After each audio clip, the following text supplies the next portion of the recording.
আমার স্নেহের ছাত্রছাত্রী, আজকের ভিডিওটা সম্পূর্ণভাবে ক্লাস 12 তথা নিউ সিলেবাস যারা থার্ড সেমিস্টার দেবে, সামনে পরীক্ষা তাদের জন্য। তোমাদের যে তিনটে পার্ট আছে, fundamentals of physical geography, fundamentals of human geography এবং জিওগ্রাফি অফ ইন্ডিয়া, এই তিনটে পার্টের মধ্যে কোন চ্যাপ্টারটা ভালো করে পড়বে এবং পরীক্ষার হলে কোন কোশ্চেনগুলো আগে অ্যাটেম্প করবে। তো কথা না বাড়িয়ে শুরু করি। আমাদের প্রথমেই যেটা আছে সেটা হচ্ছে ফান্ডামেন্টালস অফ ফিজিক্যাল জিওগ্রাফি, যেখান থেকে 15 নম্বরের প্রশ্ন আসবে। আর বাকি ফান্ডামেন্টালস অফ হিউম্যান জিওগ্রাফি সেখান থেকে 10 নাম্বার, আর জিওগ্রাফি অফ ইন্ডিয়া সেখান থেকেও 10 নাম্বার। এর মধ্যে তোমাদেরকে বলি, সবাই সমমানের স্টুডেন্ট নয়। কেউ কেউ হয়তো পুরো সিলেবাস ভালো করে পড়া হয়ে গেছে, রিভিশন দিচ্ছ, তাদের জন্য কোনটা পড়বে কোনটা পড়বে না নয়, তোমরা সবগুলোই পড়েছো, ফলে তাদের জন্য আলাদা করে আমার কিছু বলার নেই। শুধু বলবো একরাশ শুভকামনা, আরো ভালো করে এখন রিভিশনটা চালিয়ে যাও। যারা মোটামুটি মাঝারি মানের, যে ভাবছো আমি ফুল মার্কস তো পাবোই না, ফুল মার্কসের কাছাকাছিও পাবো না, মোটামুটি একটা নাম্বার পাবো, তাদের জন্য, এবং যারা মনে করছো যে আমি পিছিয়ে পড়েছি আমি কি করব, তাদের জন্য প্রথমেই বলি যে তোমরা ফান্ডামেন্টালস অফ হিউম্যান জিওগ্রাফি, সেখানে মাত্র দুটো চ্যাপ্টার আছে, একটা আছে পপুলেশন আর একটা আছে সেটেলমেন্ট। এই দুটো চ্যাপ্টার খুব ভালো করে যদি পড়ে নাও তাহলেই কিন্তু তুমি 10 নাম্বার পেয়ে যাচ্ছ। এবারে geography of India, geography of ইন্ডিয়ার মধ্যে পপুলেশন অফ ইন্ডিয়া, ভারতের জনসংখ্যা, এটাও ক্লাস 10-এ ছিল। ওয়াটার রিসোর্স, আমি একদমই আজকের ভিডিওটা দেখলে তোমাদের একটুও ভয় তো লাগবে না, বরং অনেকটাই ভয় কেটে যাবে, তোমরা পড়ার মনে জোর পাবে। তাই বলবো সম্পূর্ণ ভিডিওটা দেখো, আমি পরপর কোনগুলো পড়তে বলছি। ওয়াটার রিসোর্স, সেখানে জল সংরক্ষণ, জল ব্যবস্থাপনা, খুব সহজ চ্যাপ্টার কিন্তু, এবং আমি তো তোমাদের প্রত্যেকটা চ্যাপ্টার ভিত্তিক এমসিকিউ দিয়েছি, এছাড়া আবারও প্রত্যেকটা চ্যাপ্টার থেকে গুরুত্বপূর্ণ 25টা করে এমসিকিউ দিচ্ছি। যারা আজকে আমার ভিডিও প্রথম দেখছো তারা কিন্তু অবশ্যই গিয়ে সমস্ত ভিডিওগুলো দেখে আসবে। আচ্ছা, ওয়াটার রিসোর্স একদম সহজ chapter, irrigation system, sustainable use of water resource. আর আছে মিনারেল অ্যান্ড এনার্জি রিসোর্স, সেখানে মিনারেলের মধ্যে আমাদের আছে iron ore, manganese, bauxite, copper, mica. আর চিরাচরিত শক্তি এবং অচিরাচরিত শক্তি, অর্থাৎ চিরাচরিত শক্তির মধ্যে কয়লা, পেট্রোলিয়াম, ন্যাচারাল গ্যাস, আর অচিরাচরিত শক্তির মধ্যে solar, wind, tidal, geothermal, biogas energy আর ওটেক আছে। একদম কম কম জিনিস আছে। আবারও বলছি, এগুলো ভারতের ভূগোল তোমরা ক্লাস 10-এ পড়েছো। আর আছে কৃষিকাজ, ভারতের কৃষিকাজ ক্লাস 10-এ পড়েছো। কৃষিকাজে বরং 10-এর চাইতে এখানে তোমাদের 12-এ অনেক বেশি সহজ, কারণ এখানে তোমাদের যেটা আছে basic concept of crop calendar, যেটা, আর crop rotation, crop combination, cropping intensity, শস্য সমন্বয়, শস্য প্রগাঢ়তা, শস্য ক্যালেন্ডার। এছাড়া আছে গ্রিন, হোয়াইট, ব্লু রেভলিউশন, অর্থাৎ সবুজ বিপ্লব, শ্বেত বিপ্লব, নীল বিপ্লব।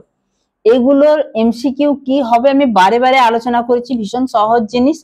ট্রান্সপোর্ট অ্যান্ড কমিউনিকেশন, এটাও খুব বেশি বড় চ্যাপ্টার নয়, খুব ছোট চ্যাপ্টার। ট্রেড অ্যান্ড ইকোনমি আরো ছোট চ্যাপ্টার।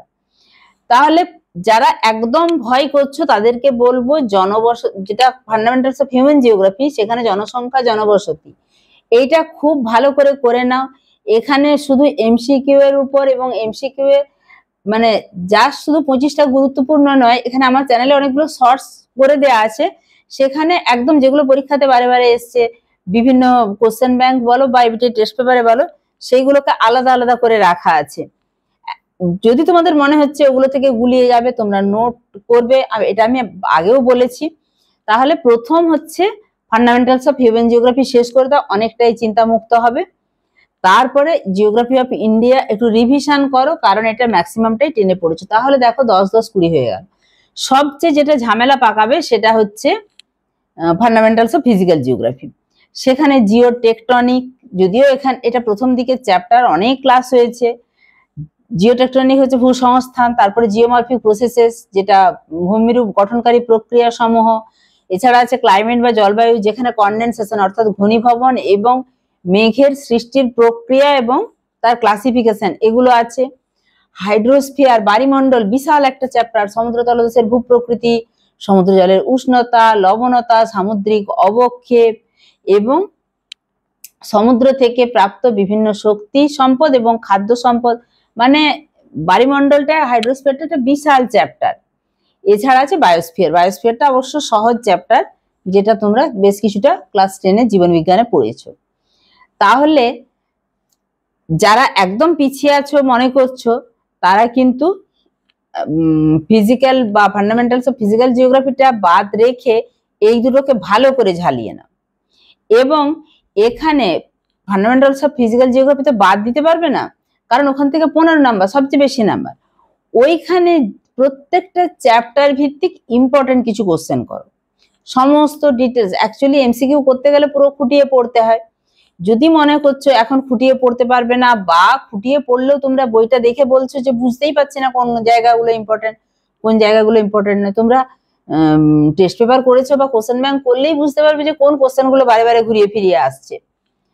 আর যারা একদম মনে করছো যে নিজেদেরকে তৈরি করে ফেলেছো, তারা শুধু মক টেস্ট দিতে থাকো।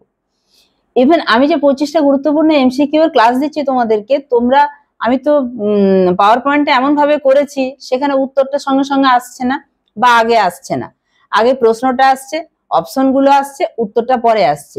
সেখানে দেখো তুমি তোমার কত সময় লাগছে। তাহলে প্রত্যেকটা চ্যাপ্টার ভিত্তিক করে দেয়া হলো, পরীক্ষা দিয়ে দেওয়া হলো। তাহলে তোমাদের এবার চ্যাপ্টার ভিত্তিক বাদ দিয়ে পুরো কোশ্চেন সেট করতে থাকো। সেক্ষেত্রে তোমরা প্রশ্ন বিচিত্রা হাতে পেয়েছো, সেখান থেকে সেট করতে পারো। শুধু মক টেস্ট দিয়ে দেখো টাইমটা কুলাতে পারো কিনা, কারণ টাইমটা একটা বিশাল ফ্যাক্টর। আমি আগেও বলেছি 1 ঘন্টা 15 মিনিট যে সময়, তার মধ্যে তোমাদেরকে ওএমআর পূরণ করতে হবে এবং কোশ্চেনের অ্যান্সার করতে হবে। যদি মনে হয় যে আমাকে ফান্ডামেন্টালস অফ হিউম্যান জিওগ্রাফি আগে পড়তে বলছেন, এখানে কোন কোন জিনিসটা খুব ভালো করে পড়বো। অ্যাকচুয়ালি সাজেশনের উপরে তো সাজেশন হয় না, এখানে যেগুলো 25টা করে গুরুত্বপূর্ণ কোশ্চেন বেছে দিয়েছি, বা তার আগে যে এমসিকিউ এর ক্লাস, প্রত্যেকটা চ্যাপ্টারে এমসিকিউ এর ক্লাস, সেখানে হয়তো 100টা করে কোশ্চেন আছে।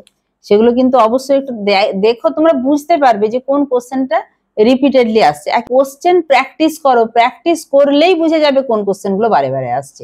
বা মানে 3টে অপশন হবে না, একটা সঠিক উত্তর হবে, তো ওই 3টে অপশন কেন হবে না সেটাও লিখে ফেলো। তাহলে কি ওখানে আরো 3টে জিনিস তোমাদের জানা হয়ে গেল। যাদের একদম ভালোভাবে প্রিপারেশন হয়ে গেছে, তারা শুধু মক টেস্ট দিতে থাকো।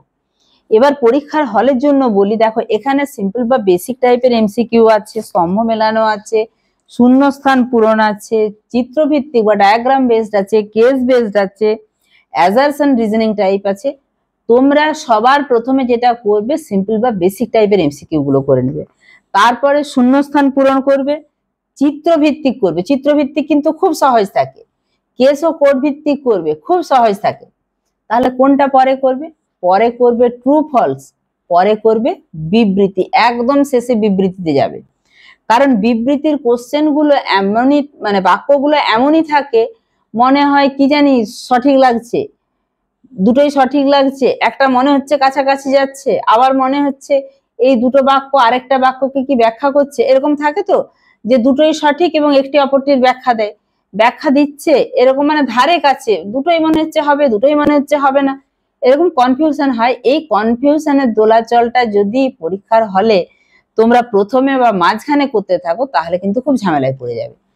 যাতে কোনো রকম কনফিউশনের কোশ্চেন দিয়ে মাথাটা প্রথমে ঘেঁটে না যায়, তার জন্য আমি বলছি বিবৃতির প্রশ্ন, অ্যাজারশন রিজনিং টাইপ কোশ্চেন একদম লাস্টে করবে এবং তার আগে সত্য মিথ্যা করবে। কনফিউশন হতে পারে এরকম কোনো কোশ্চেনে প্রথমে যাবেই না, কারণ একবার যদি মাথাটা ঘেঁটে গিয়ে সময় নষ্ট হয়, তখন কিন্তু সময় আর হাতে পাবে না। আর বাকি মোটামুটি সিম্পল বা বেসিক টাইপ সবই পারবে, বাম স্তম্ভ ডান স্তম্ভ মেলানো পারবে। তবে মেলানোর সময় সঙ্গে সঙ্গে কোশ্চেনে লিখে দিবে যে রোমান হরফের 1 আর ছোট হাতের এবিসিডি করা আছে 1 2 3 4, একের সাথে এ যাচ্ছে না, বি যাচ্ছে না, সি যাচ্ছে না, ডি যাচ্ছে, ওখানে প্রথমেই লিখে দিবে। তাহলে ওই অপশনটা এ তে আছে না, বি তে আছে না, সি তে আছে না, ডি তে আছে, সেটা যদি কোশ্চেনে লিখে দাও, লিখে রাখো, তাহলে কিন্তু দাগ দিতে সুবিধা হবে। আর এমনিতে ডায়াগ্রাম দেখলেই বুঝতে পারবে, যেখানে ডায়াগ্রামের কোশ্চেন গুলো খুব সহজই থাকে, আর সিম্পল বা বেসিক টাইপেরও খুব সহজ থাকে। কিন্তু আবারও বলবো, পপুলেশন আর সেটেলমেন্টটা খুব ভালো করে করো, বা জাস্ট দুটো চ্যাপ্টার করলে ওখান থেকে কিন্তু 10 নাম্বার একদম পাক্কা। ঠিক আছে, দেখা হচ্ছে পরের ভিডিওতে। আরো যদি কিছু জানার থাকে অবশ্যই আমাকে কমেন্ট করো, তোমাদের প্রয়োজনে আমি সবসময় আছি। সবাই সুস্থ থাকবে, ভালো থাকবে, মন দিয়ে পড়াশোনা করবে।